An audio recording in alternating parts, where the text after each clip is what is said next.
I wrote a number of different books on really the science and the clinical aspects of imbalances in the brain. People still want to be educated, but people become educated in different ways.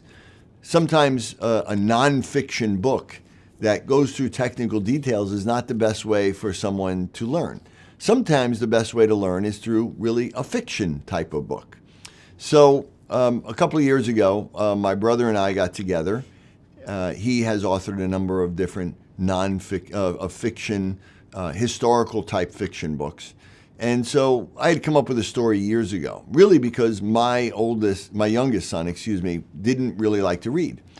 He had some brain imbalances as well. And so we wanted to try to stimulate the reading in him. We tried many different ways.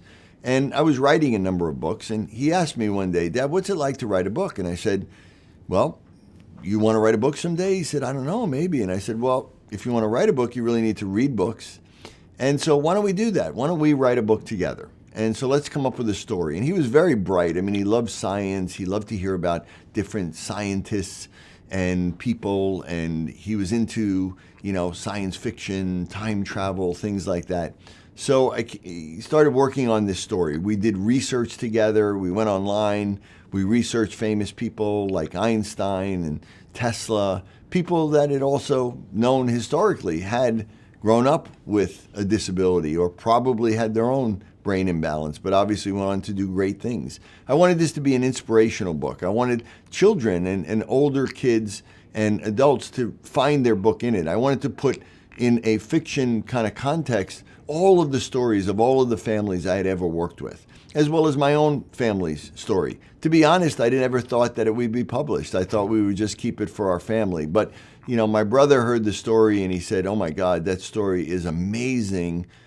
Let's do it together." So we did. And we wrote this book, Einstein's Desk. It's an incredible story. 90% of it is true, things that you probably never heard or knew about. Fascinating things from history. It's kind of like a Da Vinci Code in science.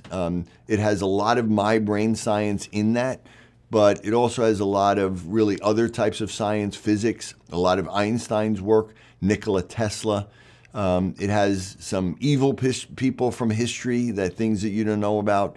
And then about 10% of it are things that we kind of put together, but still are based in reality, like time travel and other things. And it's about this boy who grows up and is diagnosed initially with autism and a disability, and his parents hope is taken away. And one doctor recognizes that this kid is actually a genius and encourages the parents to continue to help this child. And he grows up and he ends up being an Einstein-level genius. And he follows in Einstein's footsteps. And he ends up really going out there and really kind of saving the world in that way. I don't want to give away the story, but it's a great story. Teens can read it. It's, perfectly clean, great book. A lot of science in it, but understandable. And it's just another way of educating my audience and people out there so that they can become aware of this unique approach that we have that really is life-changing, but yet still a lot of people don't know about it. So we want to get out there, raise the awareness, and this is it. So Einstein's Desk, it's a great read.